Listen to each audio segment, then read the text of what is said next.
Sebelum kita membahas tentang pendidikan inklusi, kita harus tahu pengertian dari inklusi dulu nih. Jadi, apa itu inklusi? Inklusi merupakan suatu pendekatan atau prinsip yang memastikan semua individu tanpa memandang perbedaan seperti kemampuan, latar belakang, gender, agama, atau status sosial. Jadi, inklusi ini tidak memandang perbedaan. Semua perbedaan harus diterima, dihargai, diberi kesempatan yang sama untuk berpartisipasi dalam berbagai aspek kehidupan.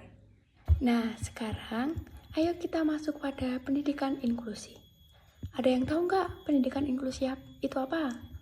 Nah, di sini saya akan menjelaskan tentang pendidikan inklusi. Jadi, pendidikan inklusi itu merupakan pendekatan yang mengacu pada integrasi siswa dengan berkebutuhan khusus ke dalam lingkungan belajar yang umum, yang reguler, sehingga mereka dapat belajar bersama dengan siswa lain tanpa adanya diskriminasi. Pendidikan inklusi ini juga merupakan suatu pendekatan yang mendorong semua anak, terlepas dari semua kemampuan atau disabilitas mereka, untuk belajar bersama di lingkungan yang mendukung dan adil. Inklusi mempunyai 3 konsep atau prinsip. Yang pertama, kesetaraan. Kesetaraan memberikan kesempatan yang sama bagi semua orang. Jadi, setiap peserta didik berhak untuk mendapatkan kesempatan belajar yang sama, setara adanya diskriminasi. Yang kedua, aksesibilitas. Memastikan lingkungan belajar yang ramah dan mudah diakses untuk semua peserta didik. Jadi, semua sarana dan prasarana harus yang ramah dan mudah diakses untuk semua peserta didik tanpa terkecuali. Yang ketiga, partisipasi. Mendorong keterlibatan aktif setiap individu dalam berbagai aktivitas tanpa hambatan. Semua individu ikut berpartisipasi aktif dalam kegiatan belajar mengajar. Selanjutnya saya akan menjelaskan tentang hal yang perlu diperhatikan dalam pendidikan inklusi. Yang pertama, lingkungan belajar yang mendukung dan infrastruktur belajar alat bantu. Lingkungan belajar yang mendukung berarti menciptakan suasana dan fasilitas yang memungkinkan setiap siswa, termasuk siswa dengan berkebutuhan khusus, merasa nyaman dan bisa belajar secara optimal. Jadi, hal ini mencakup fasilitas fisik seperti ruang kelas yang ramah disabilitas, terus teknologi bantu, alat bantu seperti pembaca layar untuk tunanetra, alat bantu dengar atau software khusus.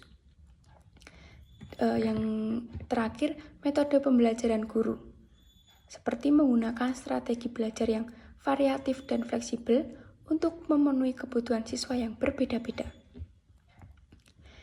Yang kedua, peran orang tua dan masyarakat kemitraan dengan guru. Orang tua memainkan peran penting dalam mendukung keberhasilan anak di lingkungan inklusif. Kemitraan dengan orang tua melibatkan mereka dalam perencanaan pendidikan orang tua. Perencanaan pendidikan orang tua dilibatkan dalam membuat rencana pembelajaran individual atau RPL yang sesuai untuk anak mereka. Pengawasan dan dukungan di rumah, masyarakat juga perlu menciptakan lingkungan yang inklusif di luar sekolah, mendukung penerimaan, dan memberikan kesempatan bagi anak-anak untuk berpartisipasi di komunitas. Yang ketiga, kesadaran dan penerimaan masyarakat. Kesadaran dalam masyarakat adalah kunci agar inklusi dapat diterapkan secara efektif. Hal ini mencakup pendidikan publik, memberikan pemahaman kepada masyarakat tentang pentingnya menerima perbedaan dan mendukung keberagaman. Yang kedua, kampanye penerimaan, menghilangkan stigma atau diskriminasi terhadap individu dengan berkebutuhan khusus. Yang keempat, pendekatan individual dan evaluasi kemajuan. Dalam lingkungan inklusif, pendekatan pembelajaran harus disesuaikan dengan kebutuhan individual. Yang pertama, RPL, dokumen yang merinci kebutuhan, tujuan, dan strategi pembelajaran untuk siswa tertentu. Evaluasi berbasis kemampuan. Penilaian dilakukan berdasarkan kemajuan individu, bukan membandingkannya dengan siswa lain. Yang kelima, dukungan emosional dan sosial serta pengembangan keterampilan sosial. Lingkungan inklusif harus memberikan dukungan yang membantu siswa berkembang secara emosional dan sosial. Jadi hal ini mencakup dukungan emosional, memberikan pendampingan psikologis, dan menciptakan lingkungan bebas tekanan. Pengembangan keterampilan sosial membantu siswa berinteraksi dengan baik, membangun rasa percaya diri, dan menghargai perbedaan. Yang ketiga, lingkungan bebas stigma, menghindari perlakuan yang membuat siswa merasa terkucilkan atau kurang dihargai. Dan yang keenam, pendanaan dan kebijakan.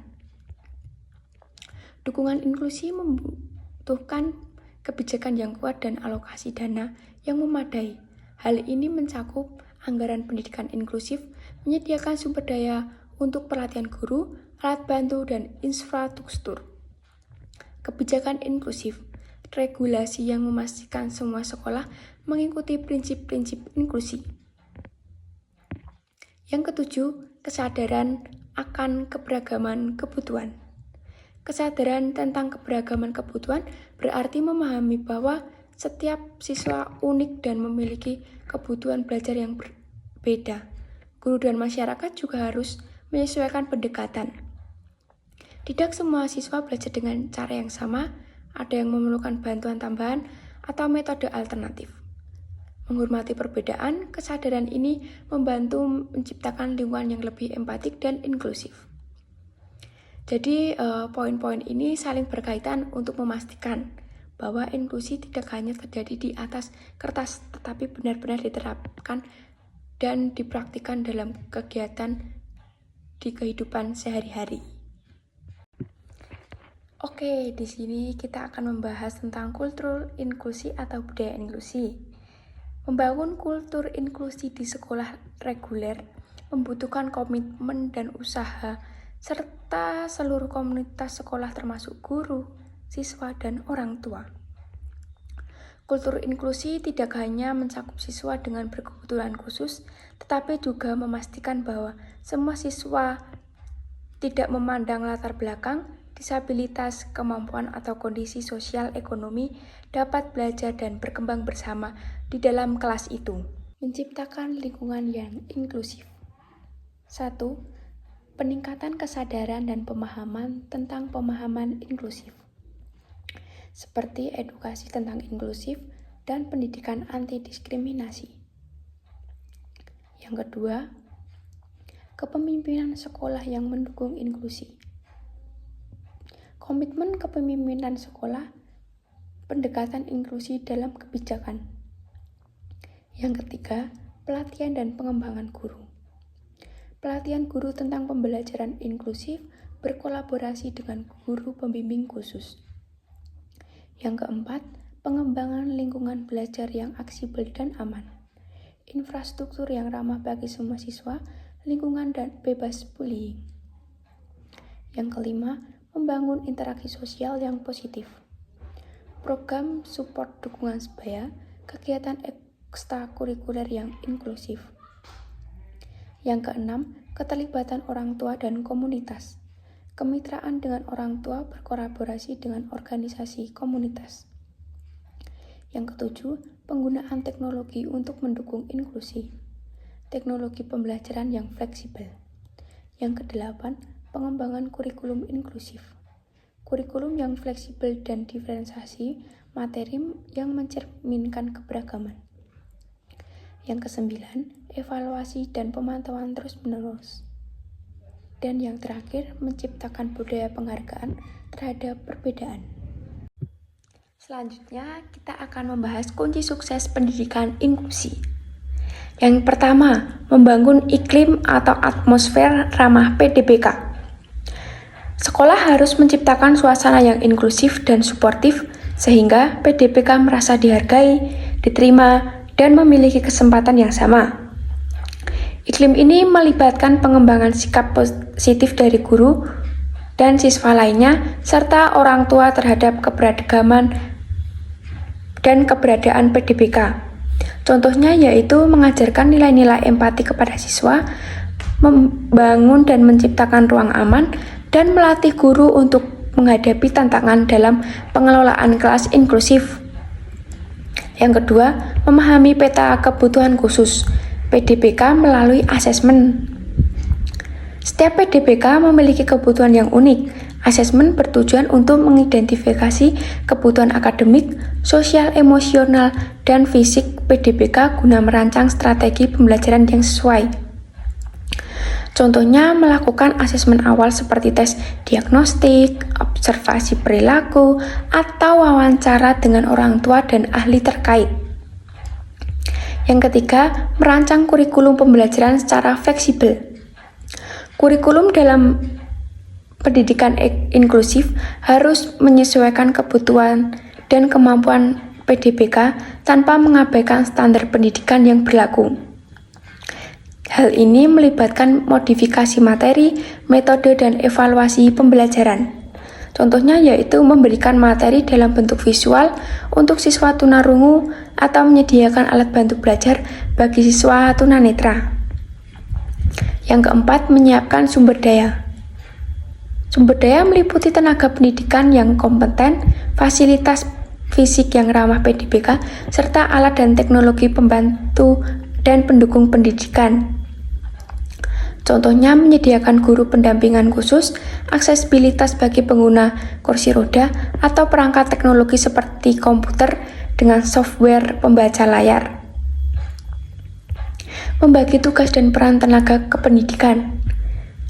Pendidikan inklusi memerlukan kolaboratif antara berbagai pihak seperti guru kelas, konselor, dan kepala sekolah. Pembagian tugas harus jelas agar masing-masing pihak memahami tanggung jawabnya. Contohnya, guru kelas fokus pada pengajaran, guru pendidikan kebutuhan khusus mendukung pembelajaran individu, konselor memberikan intervensi sosial emosional, dan kepala sekolah memastikan keberlangsungan program inklusi. Yang keenam, monitoring dan evaluasi. Proses pembelajaran harus tetap dimonitoring dan dievaluasi untuk memastikan efektivitas pendekatan yang digunakan sekaligus mengidentifikasi tantangan yang perlu diatasi. Contohnya, melakukan evaluasi mingguan terhadap pengembangan akademik PDPK dan meminta umpan balik dari orang tua serta guru. Tantangan dan hambatan dalam implementasi pendidikan inklusi. Yang pertama, kurangnya kesadaran. Banyak pihak termasuk guru, orang tua, dan masyarakat umum yang belum memahami pentingnya pendidikan inklusi. Minimnya pengetahuan tentang hak-hak peserta didik berkebutuhan khusus dan manfaat pendidikan inklusi seringkali menghambat pelaksanaannya. Contohnya yaitu orang tua siswa mungkin menganggap keberadaan PDPK akan mengurangi perhatian guru terhadap anak mereka, sehingga menolak keberadaan PDPK di dalam kelas inklusi. Yang kedua, sumber daya terbatas.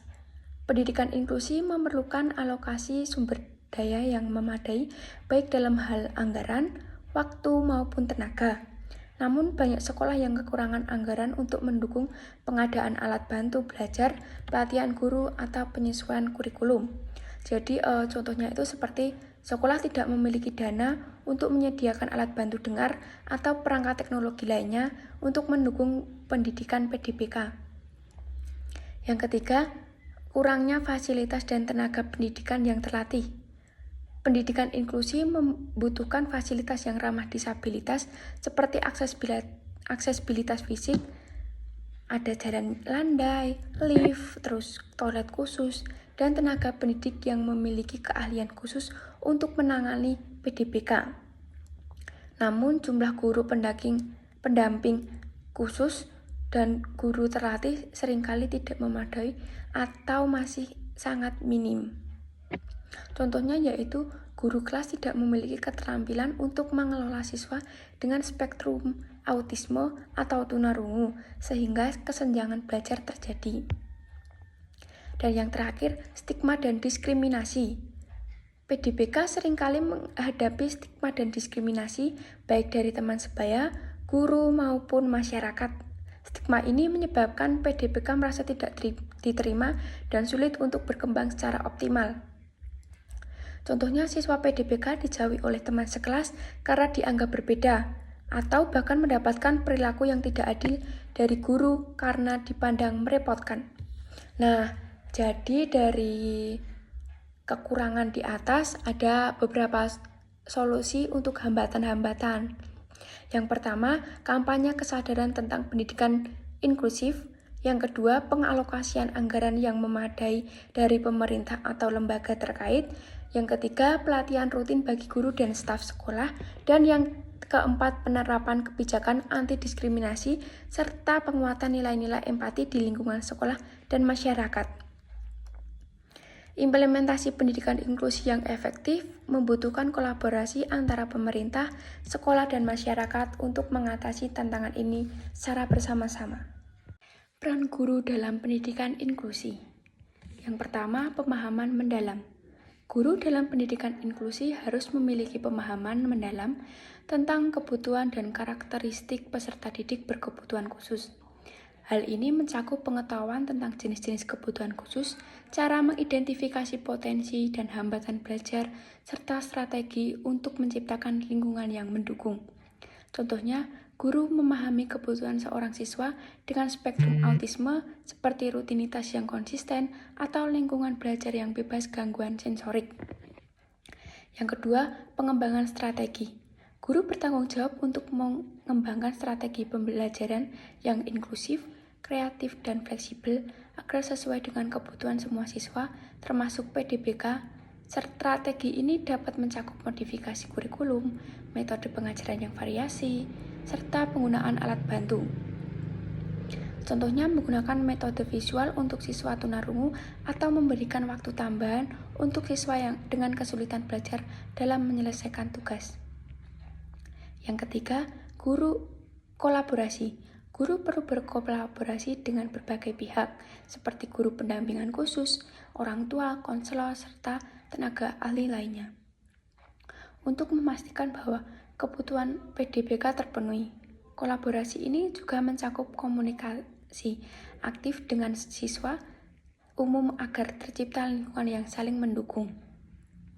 Contohnya, guru bekerja sama dengan GBK untuk menyusun program pembelajaran individual atau RPL, atau berkonsultasi dengan terapis tentang cara menangani siswa yang berkebutuhan khusus. Jadi kesimpulan ini, peran guru dalam pendidikan inklusi sangat penting sebagai penggerak utama yang memastikan semua siswa termasuk PDBK dalam belajar dengan optimal. Dengan memahami kebutuhan siswa, mengembangkan strategi yang tepat, dan menjalin kolaborasi yang efektif, guru dapat menciptakan lingkungan belajar yang inklusif dan mendukung kesuksesan setiap individu. Kesimpulan filosofi pendidikan inklusi. Pendidikan inklusi adalah wujud nyata dari cita-cita pendidikan nasional yang berorientasi pada kemanusiaan, keadilan, dan penghormatan terhadap keberagaman. Dalam konteks Merdeka Belajar, pendidikan inklusi mengedepankan prinsip kebebasan dan fleksibilitas untuk menyesuaikan pembelajaran dengan kebutuhan individu, termasuk peserta didik berkebutuhan khusus. Filosofi ini selaras dengan pemikiran Ki Hajar Dewantara yang menekankan bahwa pendidikan harus menghormati kodrat setiap anak dan membantu mereka berkembang sesuai potensinya.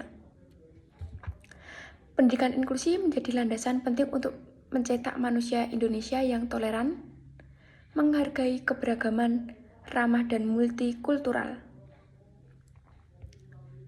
Jadi, untuk mencapai cita-cita ini, semua pihak pendidik, orang tua, pembuat kebijakan, dan masyarakat perlu mengambil peran aktif dalam mewujudkan pendidikan inklusi.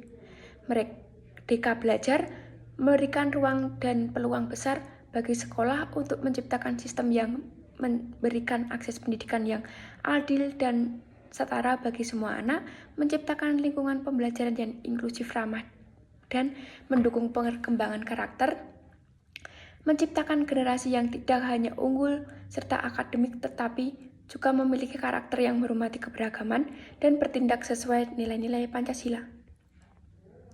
Diajar Dewantara pernah berkata, setiap orang menjadi guru, setiap rumah menjadi sekolah.